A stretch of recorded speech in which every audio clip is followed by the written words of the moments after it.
pero ya tenemos puertas. ¿Sí lo notó? Algunos ni lo notaron.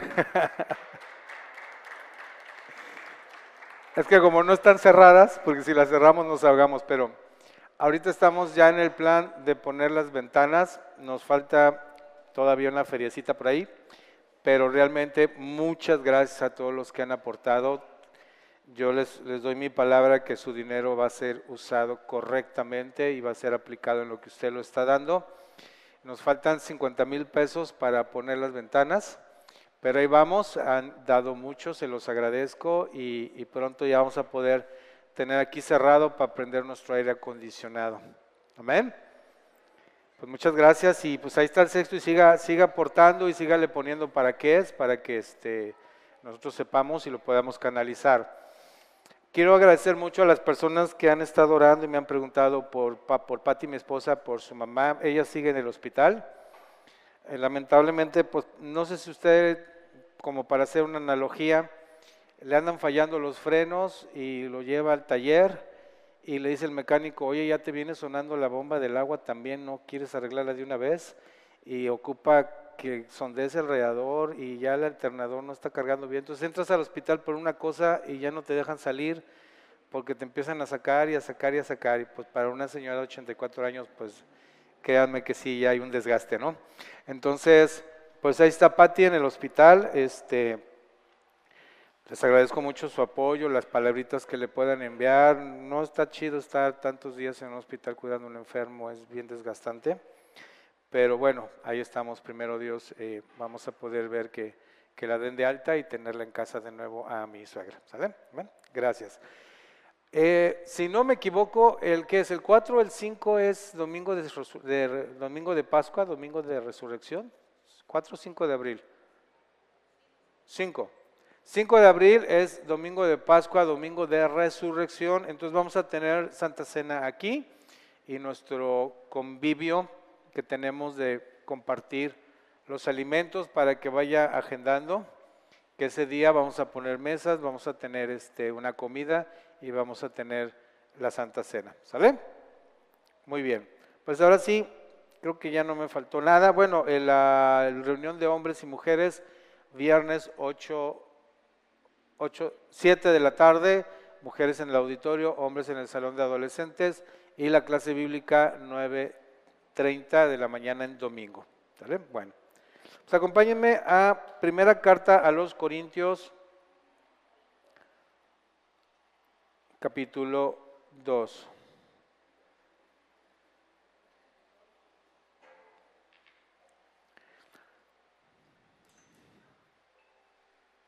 Primera carta a los Corintios, capítulo 2. Así que, hermanos, cuando yo fui a ustedes para anunciarles el misterio de Dios, no fui con excelencia de palabras o de sabiduría, porque me propuse no saber nada entre ustedes, sino a Jesucristo y a Él crucificado. Y estuve entre ustedes con debilidad, con temor y con mucho temblor. Ni mi mensaje ni mi predicación fueron con palabras persuasivas de sabiduría, sino con demostración del Espíritu y de poder, para que su fe no esté fundada en la sabiduría de los hombres, sino en el poder de Dios. Esto que escribe el apóstol Pablo tiene una sabiduría muy profunda y un porqué muy importante. En el contexto de las iglesias del primer siglo, pues el primer choque que hubo fue los judíos conversos. ¿Por qué? Porque los judíos conversos diferían de su doctrina, de su teología, con los judíos ortodoxos. O sea, conversos y ortodoxos ya no se empezaban a entender del todo. Ambos eran judíos, ambos practicaban el judaísmo, pero ya no empezaban a entenderse. Hay que comprender que cuando recién se empezó a predicar el evangelio después de la resurrección, no existía el cristianismo como tal. No existía. Eran judíos conversos. Pero después se amplía a los gentiles, es decir, el mensaje del evangelio es llevado a los gentiles, a los no judíos, que empiezan a ser también conversos. Eso generó todas las broncas del mundo, porque si tú podías debatir sobre un tema doctrinal entre judíos conversos y judíos ortodoxos, ya el debate no tenía lugar en un no judío que no practicaba tal religión y no sabía de ley mosaica, no sabía del Tanaj, no sabía del Talmud, no sabía de la sabiduría de los sabios, no sabía de las interpretaciones de los sabios, de las escrituras, no sabía nada de eso. Ellos más bien tenían una mentalidad helénica, griega. O sea, no tiene nada que ver con el judaísmo. Sí sabían, pero pues, o sea, como alguien que es de mundo y conoce de otras religiones. Pero no sabían, entonces el choque fue todavía más fuerte, culturalmente más fuerte. Si a eso le añades que juntas en una casa, en un recinto, judíos ortodoxos que nada más iban a fastidiar, judíos conversos y conversos no judíos, ahí se armaba una de debates y una de cosas que era difícil de presidir. Imagínense que yo ahorita me pongo a compartir y de repente levanta alguien la mano y dice, pero hermano, el arcángel Gabriel bajó unas piedras a Mahoma, dándole una revelación, y luego me sale otro por allá, sí, pero recuerda que el Buda fue iluminado, y ponte a discutir con todos. A ver, como decía mi abuela, échate ese trompo a la uña. Para las nuevas generaciones que no saben ni lo que es un trompo. Un trompo era un juguete de madera que lo hacías girar. Entonces, era todo un arte con la cuerda levantarlo, sigue girando y te caía en la uña y ahí estaba girando en la uña. Échate ese trompo a la uña. Nada más los muy consagrados y expertos podían echarse un trompo a la uña, o sea, échate ese trompo a la uña.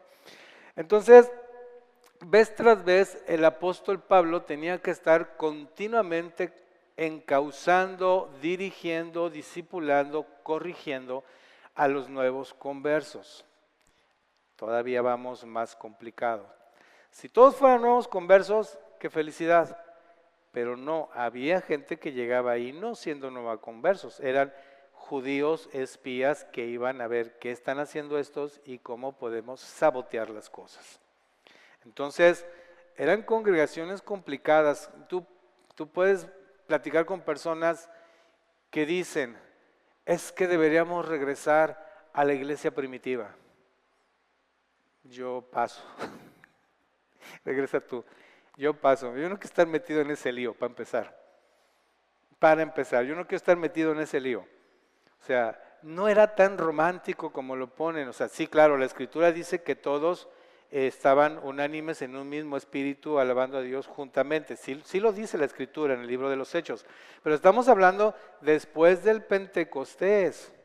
Estamos hablando de un momento donde es derramado el Espíritu Santo, donde los creyentes todos reciben y son investidos del poder del Espíritu Santo. Obviamente tenían toda esa plenitud de espíritu para estar conviviendo, pero conforme la palabra fue siendo predicada fuera de Jerusalén, las cosas empezaron a complicar. Si no me cree, pues nada más lea el libro de los Hechos y las epístolas pastorales y se va a dar cuenta el sinfín de líos y de errores doctrinales que estaban tratando de introducirse en la incipiente iglesia.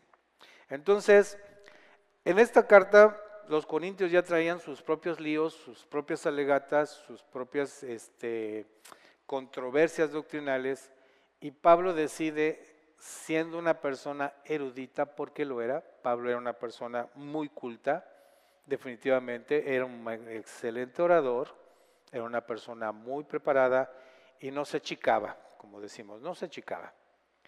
Pero él decide no meterse, no engranarse, no entrar en el juego de esta gente para llegar a discutir asuntos de teología y asuntos filosóficos, en los cuales él estaba más que capacitado, pero no era el plan, ese no era el plan. Porque no sé si ustedes en alguna ocasión han visto gente en debates televisados o por redes sociales, donde se avientan unos tiros bien interesantes, cada quien con su postura, y nunca, o sea, nunca he visto a alguien debatiendo con otro que le diga, tienes la razón. ¿Han visto eso? Se pelean a muerte, no se digan los debates políticos. Se debaten a muerte, se dicen de todo, argumentan, guau, guau, guau, guau, y al final cada quien saque sus propias conclusiones, porque este se fue igual como entró y aquel también. ¿Están de acuerdo conmigo? Entonces, ¿de qué rayos sirve un debate cuando nadie está dispuesto a cambiar su postura, nada más ir a defender la suya? ¿De qué sirve? Le sirve quizás a un tercero como para hacerse una idea, o sea, digamos, una postura, otra postura y tú sacas tu conclusión. No tampoco estoy diciendo que sean estériles, pero me refiero que la persona que llega jamás llega con la disposición de decir quizás aquel con el que voy a debatir pudiera tener la razón y estoy abierto. O sea, a priori llega ya diciendo yo tengo la razón y se acabó. Y voy a tratar de exponerla lo más pulcramente posible para convencer a los demás. Podrá convencer a muchos, pero con quien va a debatir, jamás. Jamás. Entonces, esta era la postura del apóstol Pablo. O sea, como para qué voy a ir a debatir con esta gente, como para qué.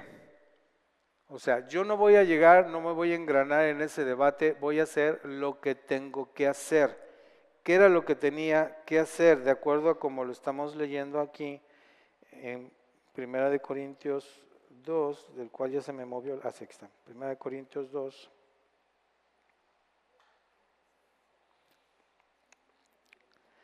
Porque no fui con excelencia de palabras o de sabiduría, porque me propuse no saber nada entre ustedes, sino a Jesucristo y a Él crucificado. Él nada más llegó a presentar el Evangelio. ¿Quién es el Evangelio? Cristo. Él llegó a presentar Cristo y a Cristo crucificado, con todo lo que significa Cristo crucificado. Todo lo que conlleva, todo lo que encierra ese mensaje. Él llegó a predicar el Evangelio. Lo demás, háganse bolas. Acompáñenme por favor ahora a Lucas, capítulo 24.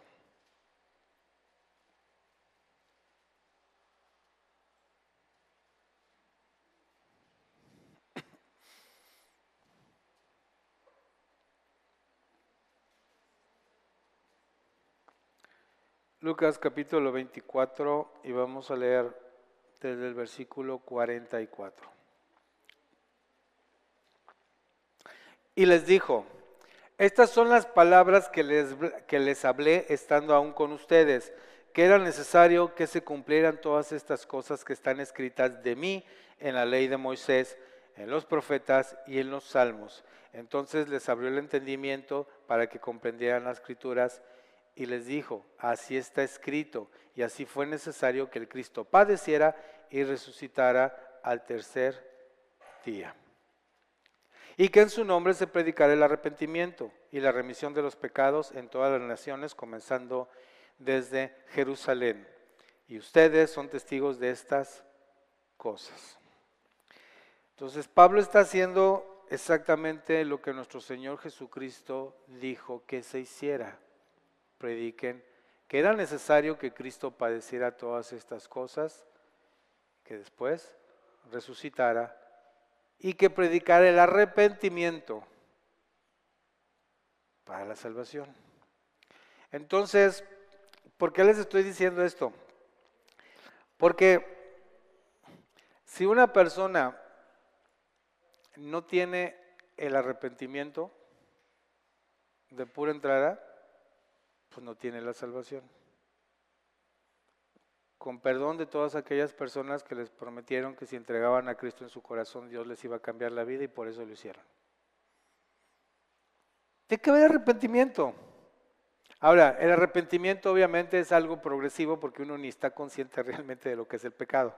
¿Están de acuerdo conmigo? O sea, uno no está plenamente consciente de lo que es el pecado y tiene su propia idea de lo que es pecado. Entonces, cuando a mí me dicen arrepiéntete, pues me voy a arrepentir de las cosas que yo considero que son pecado. Habrá muchas otras en las cuales el Espíritu Santo me irá mostrando y me irá llevando al arrepentimiento. El Espíritu Santo nos guía al arrepentimiento. Entonces, pero de facto, de pura entrada se requiere un arrepentimiento y creer en la resurrección. Si tú no crees en eso, pues estás en otro debate, estás en otro tema, estás en un contenido religioso, pero no estás hablando del Evangelio. Y toda esta gente que estaba en Corintio, la mayoría traía ese rollo. Miren, basta con que estés en una reunión de cristianos que no todos son de la misma congregación, también de la misma congregación, pero me voy a expandir para no raspar muebles aquí. Estás con cristianos de otras congregaciones. Nada más toca el tema de hablar en lenguas. Se va a armar la que no tienes una idea. Que sí, que no, que si eran para este tiempo, que si no eran para este tiempo, que el bautismo lo recibes cuando te conviertes, no, que el bautismo del Espíritu Santo se recibe después, que no, que las lenguas angelicales no, que sí, que... ¿Han estado alguna vez en esa situación?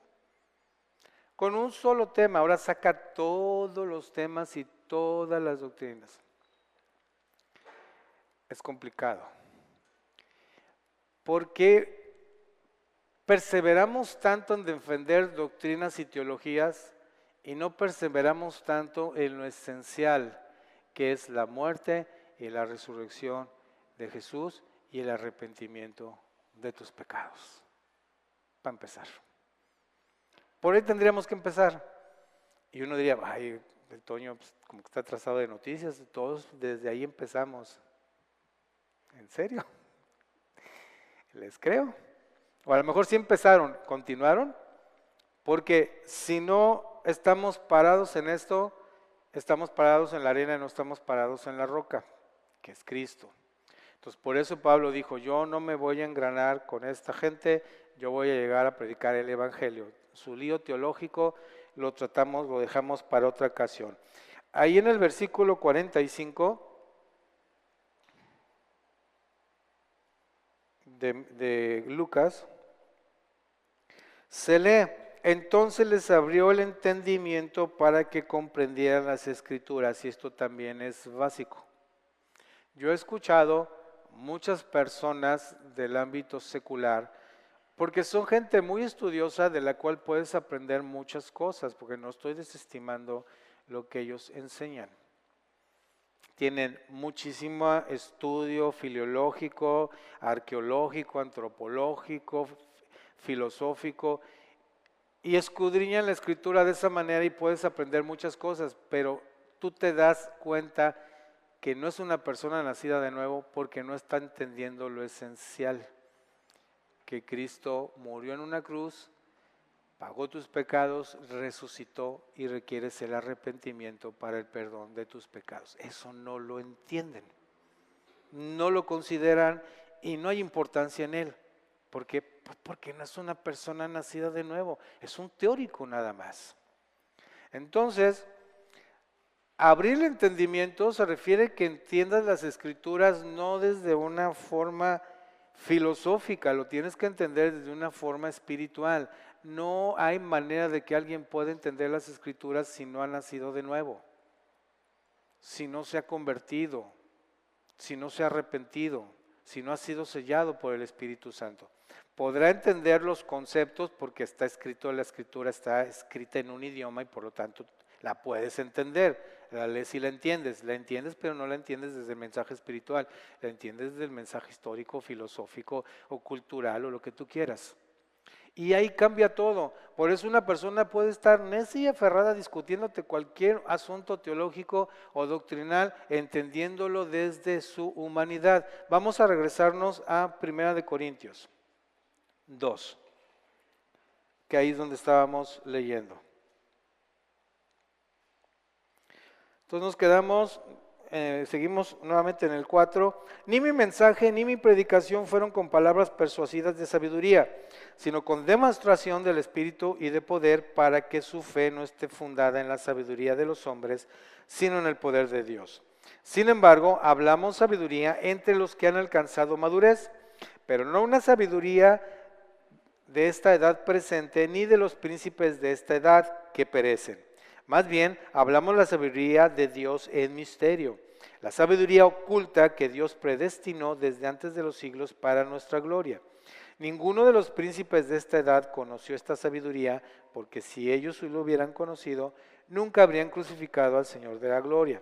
Más bien, como está escrito, cosa que ojo no vio, ni oído yo, ni ha surgido en el corazón de hombre, son las que Dios ha preparado para los que lo aman. Pero a nosotros Dios nos las reveló por el Espíritu, porque el Espíritu todo lo escudriña aún las cosas profundas de Dios. Pues ¿quién de los hombres conoce las cosas profundas del hombre, sino el Espíritu del hombre que está en él?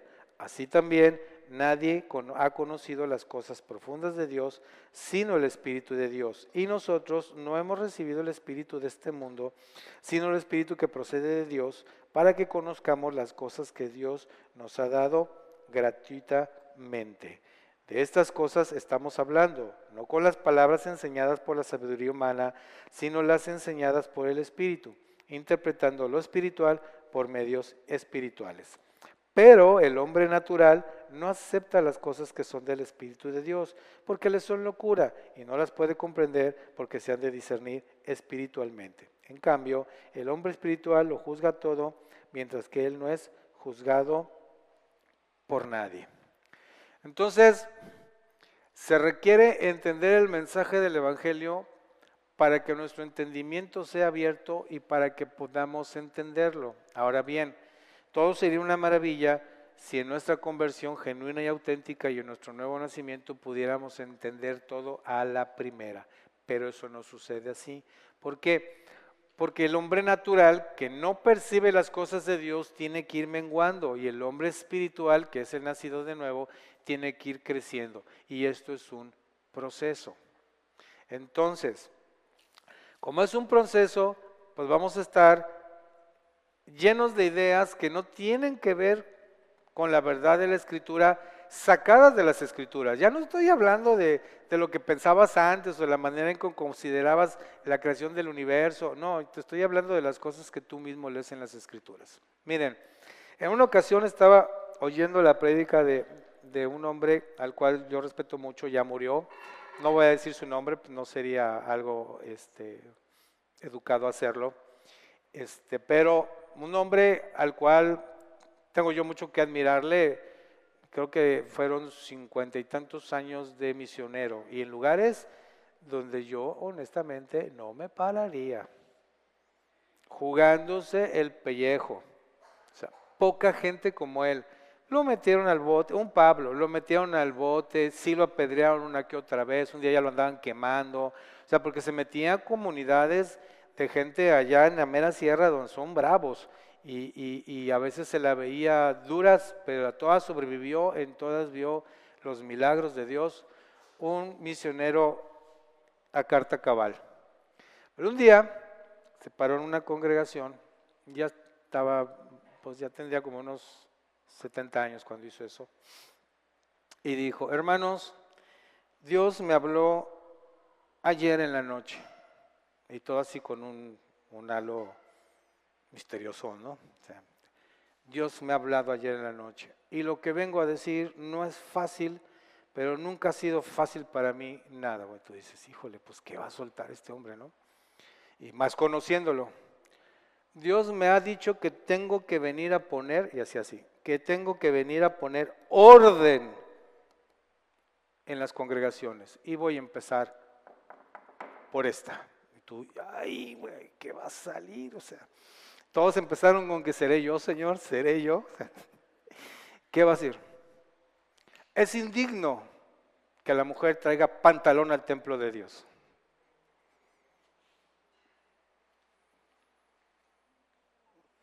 Yo cuando escuché eso, ¿qué?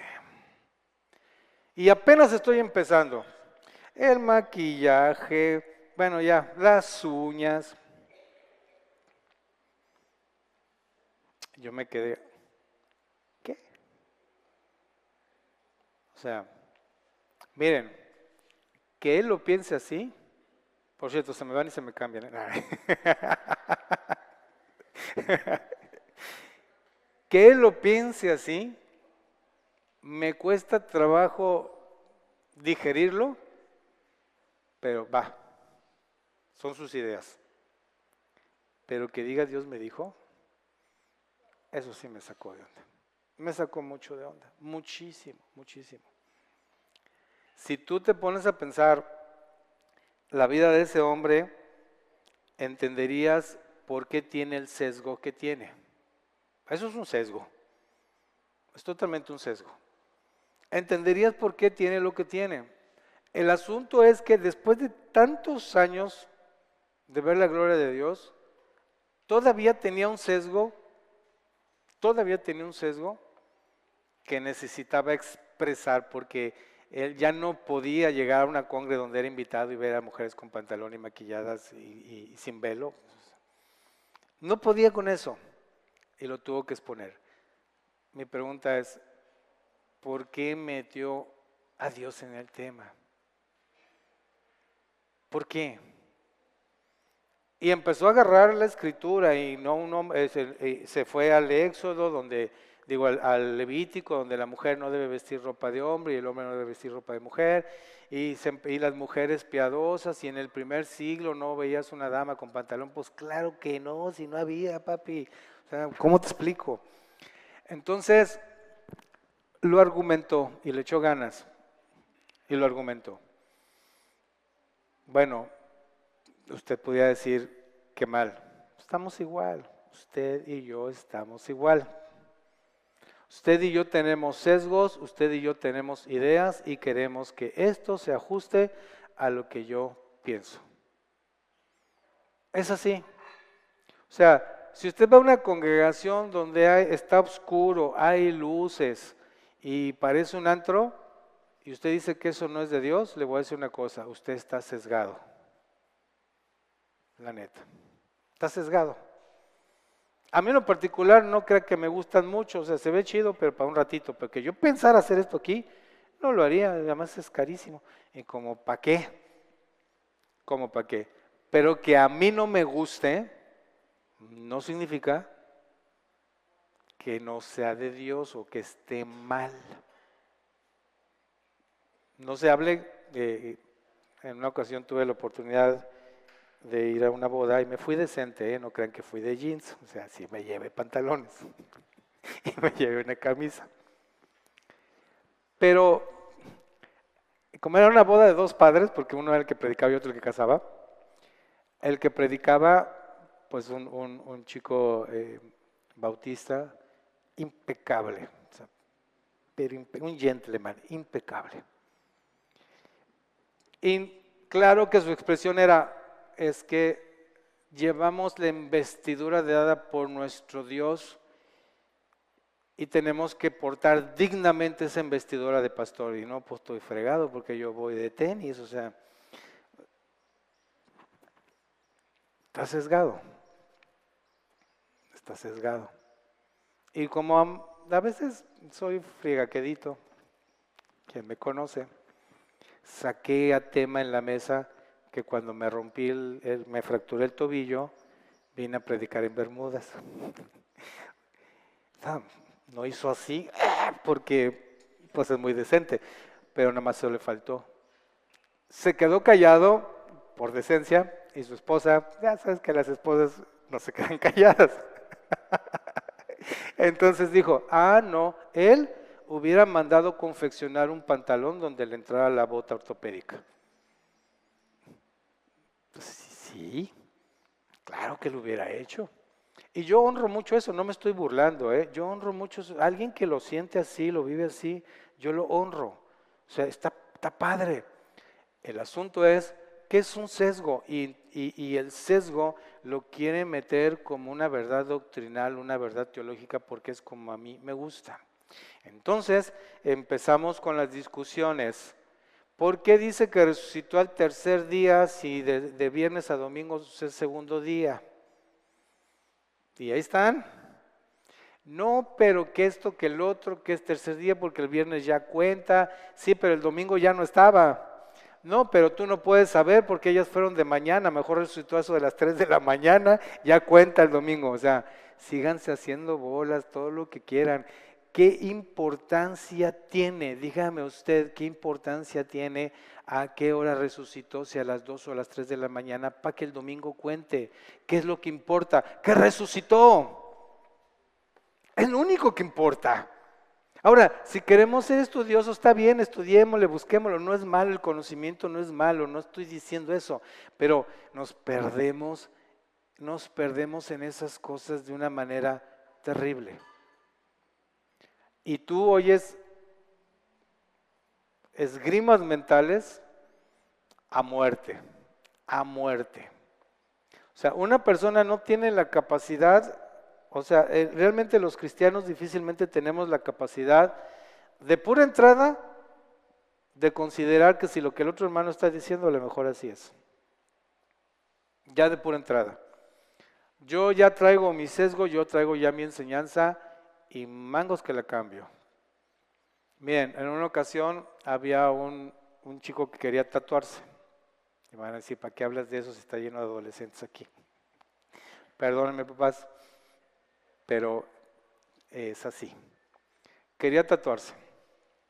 Entonces, todos citaban Levítico donde dice que no te puedes tatuar. Me pregunta a mí y le digo, pues, me voy a meter en un lío porque tu mamá tiene tatuado el maquillaje. Sí, pero no es un tatuaje, o sea, es maquillaje permanente. Que yo sepa, es un tatuaje. Que yo sepa. El asunto, le digo, es que habría que ver qué es un tatuaje, para empezar. Miren, ¿ven? ¿Sí alcanza a ver esta cicatriz que tengo aquí? ¿Sí la ven? Esta me la hice cuando combatí en Vietnam, con un fragmento de granada. Me la hice por tarugo, tenía 3 años y metí la mano en los rodillos de la lavadora, que antes no eran centrífugas, tenían unos rodillos para las nuevas generaciones. Ahí metí la mano y ahí se fue el rodillo y aquí me reventó. Entonces, los tatuajes son cortadas que se hacían la gente con una finalidad ritual, religiosa. Y se cortaban continuamente, sangrándose, hasta que se hacían cicatrices a alto relieve. Y tenían figuras y símbolos, pero no era tinta. No era tinta, eran relieves. Eso que habla de las marcas no está hablando de tatuajes. Ahora, chavos, ¿yo me haría un tatuaje a su edad? No, a su edad no me lo haría. Ahorita me lo haría, pero la verdad es que mi esposa no me deja. La neta. Entonces sé que si me lo hago se va a enojar y yo no quiero tener una mujer enojada en casa, la mera verdad. No quiero. Entonces, ¿para qué la hago enojar? Si aparte no es tan importante. Sí me gustan, pero no son importantes. Entonces, si voy a meter una bronca de esas, pues mejor no me lo hago. Pero ustedes a su edad, yo les diría no se hagan un tatuaje porque todavía, déjame decirle que su cerebro no madura lo suficiente. Todavía está cambiando y se pueden arrepentir. Ese es el punto. Yo he hablado con personas, adolescentes, que fuman marihuana y les digo, mira viejo, cumple 25 años y si te quieres echar un churro, invítame. Nos lo fumamos juntos, nada más para demostrarte lo tarugo que estás queriéndotelo fumar. Porque yo me lo puedo fumar y no me va a pasar nada porque no lo voy a volver a fumar. Yo soy una persona madura, tú no. Tú te lo fumas ahorita y te vas a enganchar, te vas a volver adicto y te vas a arruinar la vida. Así. Ya cuando tu cerebro madura y cuando ya estás hecho, lo que hagas ahora sí ya sabes lo que estás haciendo. Ahorita no sabes muchas de las cosas que estás haciendo. Entonces, cualquier cosa que te vayas a hacer que es permanente, porque bueno, si tu papá te da permiso, hazlo, si no te da permiso, obedece. Pero si te quieres pintar el cabello de rojo y te dan chance, pues ya te lo vuelves a pintar y se acabó, siempre y cuando te dejen, porque estás sujeto a la tutela de tus padres, no puedes hacer lo que te da la gana. Pero tatuarte no se te ocurra, porque yo les puedo decir una cosa, ¿quién de ustedes tiene el control tan estricto de sus hijos para que en un momento no se les pelen y se hagan un tatuaje? No hay forma, tendrás que tener un guarura atrás de ellos todo el tiempo. Pero chavos, hagan la conciencia, se pueden arrepentir. Aparte, si lo hacen a escondidas, peor, pues pueden caer en un lugar donde se pueden agarrar una infección. Todas esas cosas son terribles. No tiene caso. Pero una vez ya creciditos, ya sabes de qué se trata. Bueno, entonces volvemos al tema porque ya brincó la liebre por allá y ya me fui. El punto es que traemos nuestros sesgos. Si tú traes un sesgo de que si tú te tatúas no puedes entrar al reino de los cielos y traes ese sesgo, no va a haber poder humano que te haga escuchar que estás equivocado. No lo va a haber. Y te vas a enojar. Y si alguien te argumenta y tú ya no tienes argumentos, lo vas a tachar de pagano, mundano, mala hierba, todo lo que puedas. ¿Por qué? Porque no estás dispuesto a escuchar la voz de Dios, escuchas tu sesgo. Si te quiebras y dices, a ver, ya no vivo yo, Cristo vive en mí y tengo la mente de Cristo, mi sesgo lo tiro al bote de la basura y que Dios me hable, y Dios te dice, reafírmate en lo que tú crees, reafírmate, pero Dios te puede decir, estás totalmente equivocado, porque el que nos enseña es el Espíritu Santo, no la doctrina. La doctrina es buena, claro que es buena, pero no es la doctrina de donde nosotros adquirimos nuestra vida como creyentes, la adquirimos de la verdad revelada por el Espíritu Santo. Y la mayoría de las personas somos adoctrinados. Alguien nos tuvo que haber enseñado, ¿no? Entonces recibimos doctrina, eso fue muy bueno. Pero nunca nos enseñaron a seguir pensando más allá de la doctrina. Entonces, por eso es que cada persona tiene su sesgo de acuerdo a donde fue educado. Hay congregaciones donde les dicen, la visión de Dios para esta congregación es tal cosa, entonces tú no te puedes casar con ningún cristiano que no esté dentro de la visión de esta congregación, porque es un yugo desigual. ¿De dónde, fregados? ¿De dónde? Pero si tú fuiste enseñado así y te mantuviste firme en eso, entonces tú ya no, tú eres bautista, no te puedes casar con un presbiteriano porque estás en yugo desigual. Hasta ahí llegamos, o sea, el yugo desigual tiene que ver con doctrinas, no, el yugo desigual tiene que ver con que eres hijo de Dios o no eres hijo de Dios. Se acabó bíblicamente. Bíblicamente el yugo desigual es o eres creyente, nacido de nuevo, hijo de Dios, o no eres creyente y entonces no eres nacido de nuevo. Ese es el yugo desigual. ¿De dónde las doctrinas son yugos desiguales? ¿De dónde? Pero hay gente que tiene este sesgo y se mantiene firme. Ahora, dice la Escritura que mal harías si consideras que algo es pecado y de todas maneras lo haces, aunque no lo fuera. Si tú consideras que hacer eso es pecado y lo haces, aunque no sea pecado, ya se te toma como pecado porque tú pensabas que sí era y aún así lo hiciste. Ay, ¿para qué te buscas cosas que no tienes? O sea, ¿no creen que ya es demasiado? Bastante tenemos con lidiar con nuestra propia carne, lidiar con nuestra vieja naturaleza todavía para andar lidiando con dogmas de otros lados. Pero es el Espíritu Santo el que te revela la verdad.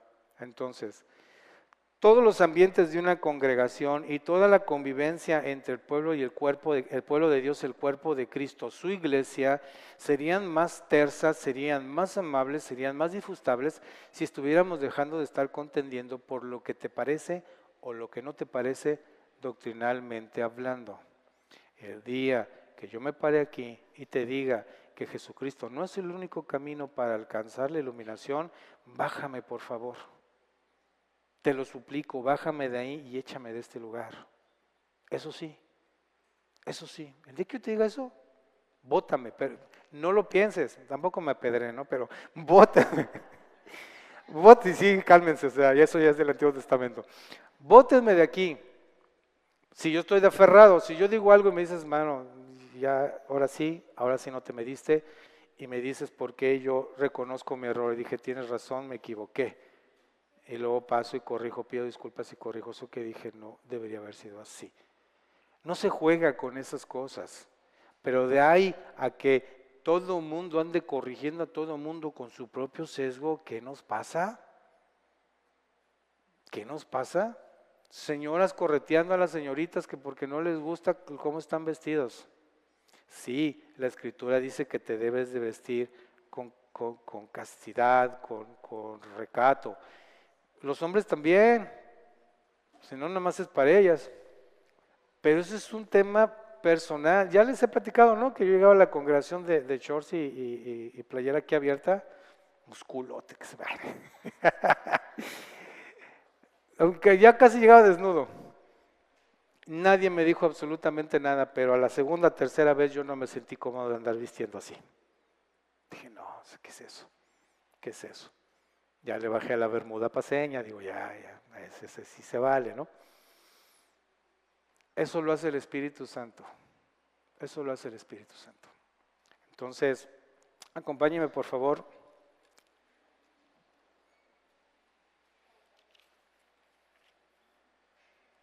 Segunda de Corintios, segunda carta a los Corintios, capítulo 3.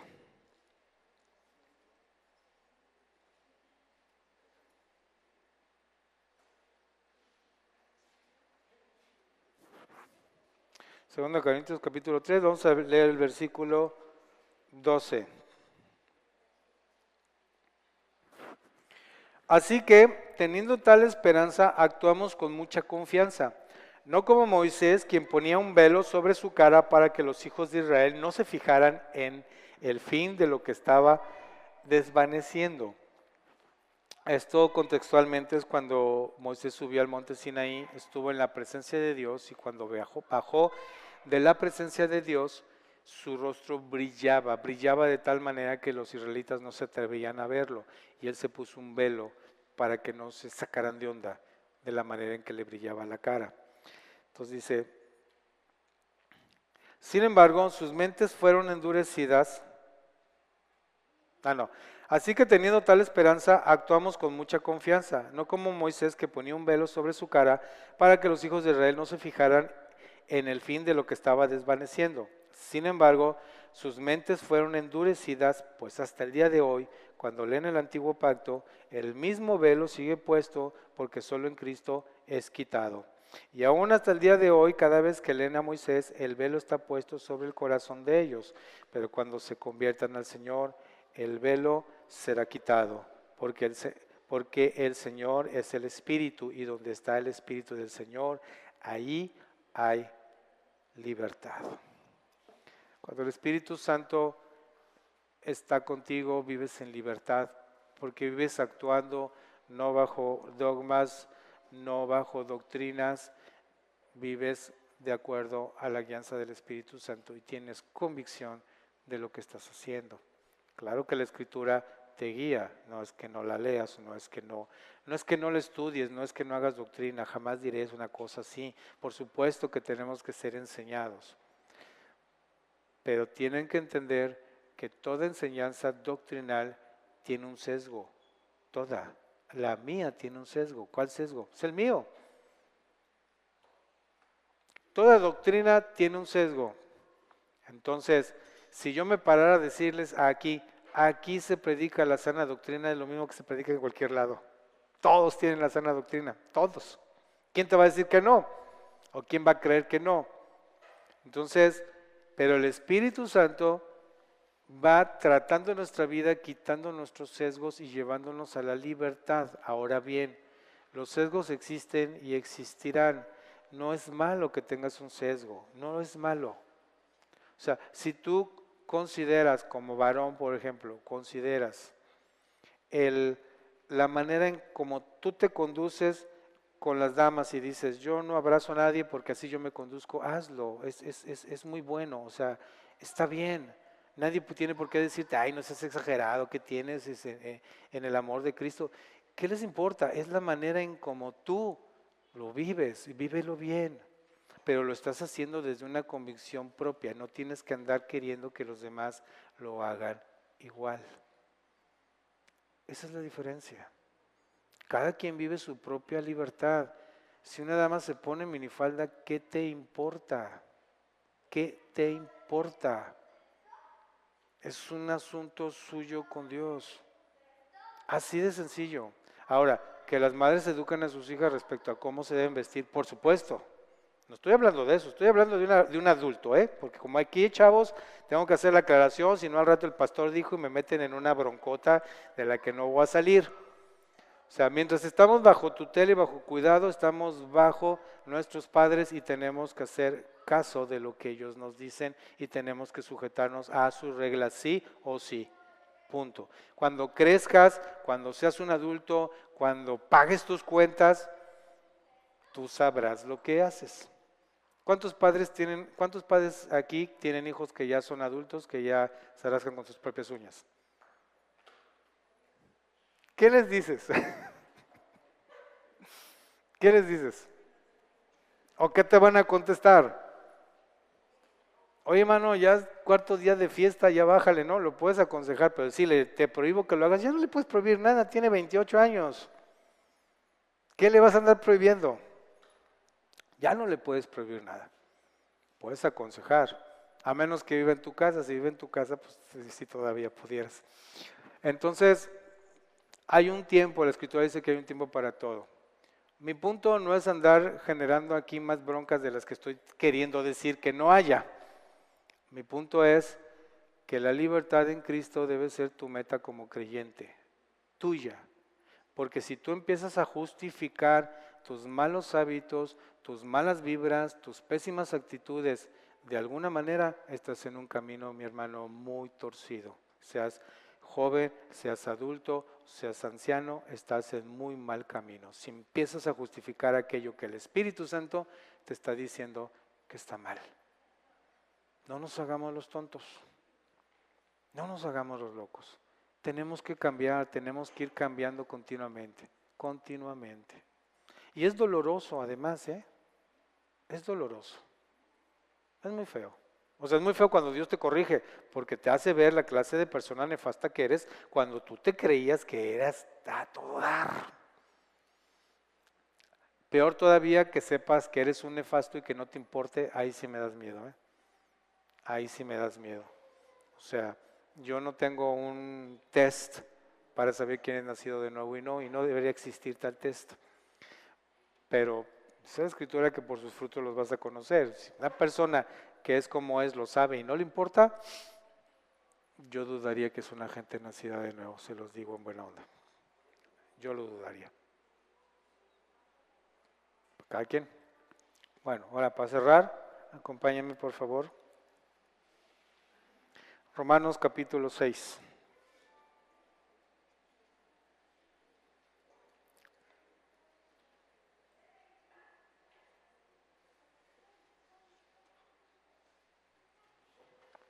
Romanos capítulo 6, versículo 1.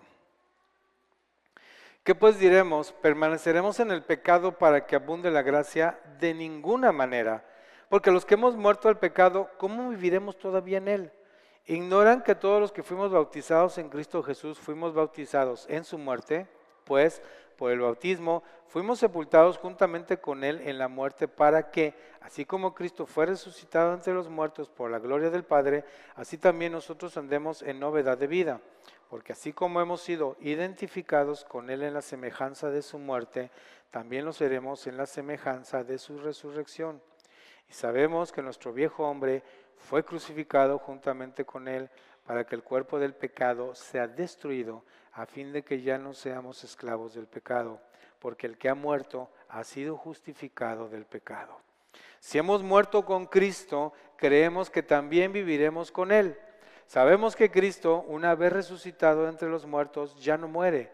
La muerte no se enseñorea más de él, porque en cuanto murió, para el pecado murió una vez por todas, pero en cuanto vive, vive para Dios. Así también ustedes considérense que están muertos para el pecado, pero que están vivos para Dios en Cristo Jesús.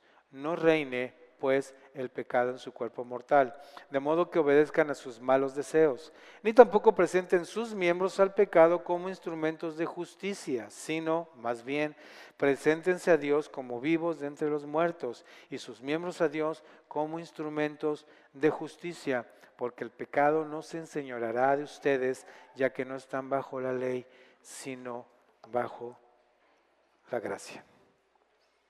Amén. Es un motivo de conciencia, hermanos, vivamos en la libertad que Cristo nos ha dado, pero vivamos conscientemente de que estamos en un proceso y que tenemos que vivir una vida continuamente de ser redargüidos de pecado y guiados al arrepentimiento, siempre. Si usted se cree que ya está en la punta de la cadena alimenticia, ya no hay nada que decir. Señor, te damos muchas gracias en esta mañana. Queremos poner delante de ti este mensaje para que tu palabra, tu espíritu sea impregnado en nuestra mente y en nuestro corazón. Y que cada palabra de sabiduría humana salida de mi boca se pierda, Señor, y sea desechada, pero tu palabra sí sea sembrada, Señor, en un rema que haga carne y vivamos conforme a tu palabra, conforme a tu evangelio que eres tú, Cristo. En el nombre de Jesús. Amén. Amén. Pues muchas gracias. Nos vemos.